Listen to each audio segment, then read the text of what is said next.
The NBA, founded June 6, 1946 in New York City. It is one of the major professional sport leagues in the United States and Canada. It is considered the premier professional basketball league in the world. But yet some players somehow find themselves in controversy, drug problems, and gambling problems. And today we're going to be talking about the players that lost their chance to play in the league by doing stupid stuff. If you enjoy sports, don't forget to like and subscribe, turn on them post notifications. Otherwise, let's get right into the video, y'all.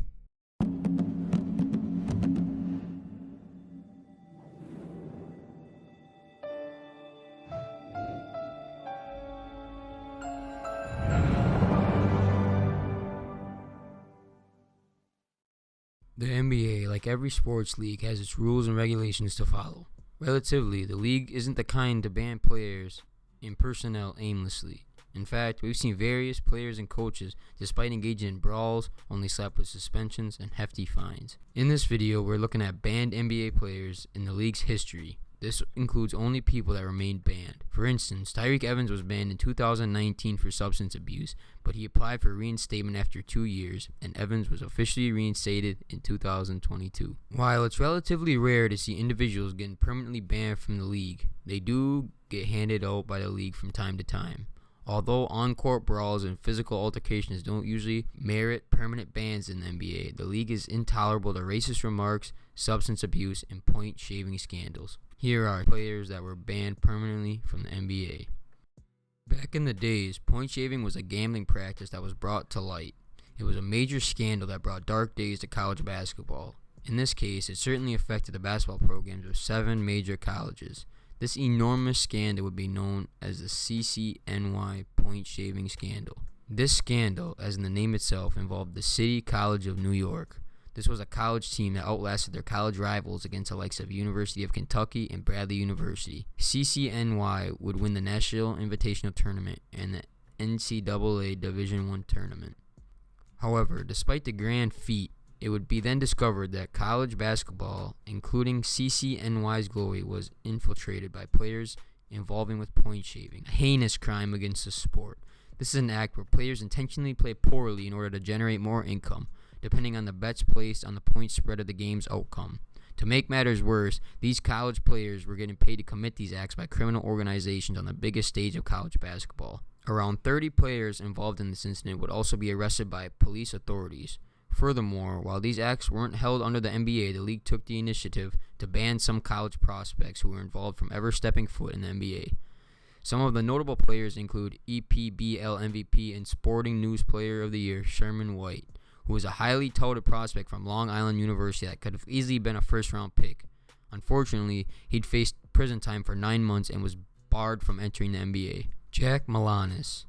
Jack Malanis actually managed to play in the NBA. In fact, he wasn't just any player. Drafted as a 3rd overall pick in 1953, Malanis averaged 11.6 points and 7.1 rebounds per game for the Fort Wayne Pistons in his lone season in the league. He also made the All-Star team in his rookie year. Unfortunately, Malanis was discovered to be involved in gambling by betting against his own team, thus forcing the league to permanently ban the one-time All-Star. Aside from this, it also came into light that Malanis was the central figure to the 1961 game-fixing scandals that led to the arrest of 37 players from 22 colleges. His game-fixing activities also negatively affected the careers of notable players such as Connie Hawkins and Roger Brown, with the former eventually making it to the NBA. It won't be long before Malanis would end up being behind bars for 10 to 15 years due to game fixing and bribing players. And after his release, Malanis engaged in illegal activities. Unfortunately, at age 43, Malanis would be murdered in a shooting at the backyard of his home. Roger Brown. Roger Brown actually put up a solid career in the ABA in his 8-year career. He averaged 17.4 points, 6.2 rebounds, and 3.8 assists per game. Brown was also a 4-time ABA All-Star and had his jersey retired by the Pacers. But due to his involvement with Jack Malanis, Brown would be prevented from showcasing his wares in the NBA. Although he wasn't accused of getting involved in any of Malanis' point-shaving schemes, Brown admitted to accepting favors from the Pistons draft pick. Because of this, then NBA Commissioner Walter Kennedy would immediately lay down the hammer to ban Roger Brown alongside Connie Hawkins. Fortunately for Brown, he still found a way back to basketball. Although it isn't in the NBA, he became the first player to ever be signed by the Indiana Pacers. Back then, the Pacers would still be in the American Basketball Association, and given that the Naismith Memorial Basketball Hall of Fame doesn't only include NBA players, Brown did wonders for the Pacers to merit him a place in the prestigious Hall of Basketball Legends. John Drew. Aside from game fixing, another activity that could get you banned from the NBA is substance abuse. One of the players that felt the receiving end of the ban was John Drew. Drew was a talented player who made his presence felt in the league. He averaged 20.7 points, 6.9 rebounds, and 1.7 assists per game in 11 seasons. In his career, he had productive stints with the Atlanta Hawks and the Utah Jazz. Drew was also selected to participate in the All-Star game twice. Although he had talent, he stopped playing in the league by the time he reached 31 years old due to substance abuse. Drew was also reportedly addicted to cocaine, and his addiction started during the 1977 to 1978 season. And for the two-time All-Star, it was a vice that he couldn't let go. It was in January 1986 when the NBA started to take action. The league banned Drew after he was admitted to a hospital in Salt Lake City. Given that it was his third time to be admitted due to drug abuse, Drew's last season in the NBA also saw him register the worst drop-off in his career. He only averaged 16.2 points while shooting a career-low 41.2% from the field overall. Chris Washburn. Aside from John Drew, another player who suffered the same fate was Chris Washburn. Drafted as the third overall pick by Golden State Warriors in the 1986 NBA draft, in NC State, Washburn pieced together a solid college career. He averaged 16.4 points and 6.6 rebounds per game in 2 years. However, his NBA numbers showed otherwise. Washburn's NBA career was uneventful, as he only averaged 3.1 points and 2.4 rebounds per game. And after 2 seasons, the NBA barred him from setting foot into the league ever again due to substance abuse. Unfortunately, his addiction to drugs didn't only affect his NBA career, but also his personal life. Washburn found himself making 14 trips to the Drug Rehabilitation Center. Aside from this, the former Warriors center struggled financially. Roy Tarpley. Drafted as the 7th overall pick in the 1986 NBA draft by the Dallas Mavericks, Roy Tarpley had the tools to carve out a solid career in the NBA. His first years were fairly decent. Tarpley made the all-rookie team in his first year. Furthermore, he had an outstanding sophomore year that saw him take home the Sixth Man of the Year award. Fortunately, Tarpley couldn't extend his NBA career further. The 6'11" big man fell into cocaine and alcohol addiction. Tarpley would take his talents to Europe after being barred from the NBA. The former Mavericks center actually made his mark in Europe and made a case to make a comeback in the NBA. Tarpley would be a top scorer and would help his team win the Greek League championship in the EuroLeague. He averaged 20.9 points and 12.9 rebounds per game.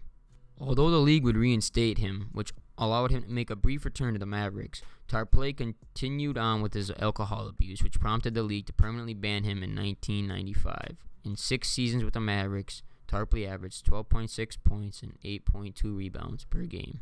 Richard Dumas. Richard Dumas is also a big what-if. Although he isn't a first-rounder that is a highly touted prospect, Dumas had the tools to have a lengthy NBA career, but despite the multiple chances the NBA gave him, Dumas just couldn't let go of his drug addiction. To be fair, Dumas suffered a condition. In fact, he claims that he was diagnosed with manic bipolar disorder, with social anxiety disorder. This made him anxious of the jam-packed crowds in the arena alongside the game's bright lights. In fact, Dumas claimed he had to drink 6 packs of beer before the game to calm himself down. Unfortunately, aside from drinking beer, he was also addicted to drugs. According to Dumas, he claims that he has been engaging with drugs ever since he was 13 years old. In the terms of his NBA career, Dumas sat out his supposed rookie year as he violated the NBA's substance abuse policy. While serving his suspension, Dumas played in Israel. A season later, Dumas didn't disappoint.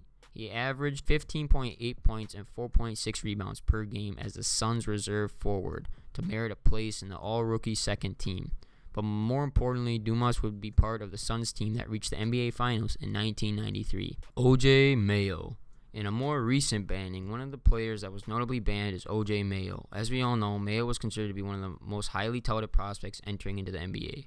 He was drafted as the 3rd overall pick in the 2008 NBA draft by the Minnesota Timberwolves. Mayo's first few years in the league was spectacular. In 4 seasons with the Grizzlies, he averaged 15.2 points per game while shooting 37.5% from downtown. In his 5th season in the league, Mayo showed some promise with the Mavericks. He averaged 15.3 points per game while shooting 40.7% from deep. As a team starting guard, Mayo would go on to sign with the Bucks for his last 3 years in the league, putting up 10.6 points per game off the bench. It was expected that Mayo would test free agency after his stint with the Bucks. However, disaster struck the USC standout. The league announced that Mayo violated its anti-drug policy, and much like Evans, he had the option to apply for reinstatement after 2 years. While the league never really specified how Mayo violated the anti-drug policy, it's safe to assume he tested positive for abuse of drugs. Mayo has been on the league ever since the 2015 to 2016 season. Fortunately, however, Mayo still has playing basketball at his career after taking his talents overseas. He has showcased his wares in Taiwan, China, Puerto Rico, and Russia. Most recently, he played the 2022-23 season for the Zamalek SC of the Egyptian Basketball Super League. Coming in at number 1 is Donald Sterling. Out of all the people banned by the NBA, there's only one non-player in this list. That person is former Clippers owner Donald Sterling. In 2014, a recording of Sterling's conversation with his mistress containing racist remarks was released into the public. Furthermore, Sterling has had a record of racist behavior towards people of color, including his players. After the tape went public, Clippers players threatened to boycott games, which head coach Doc Rivers supported.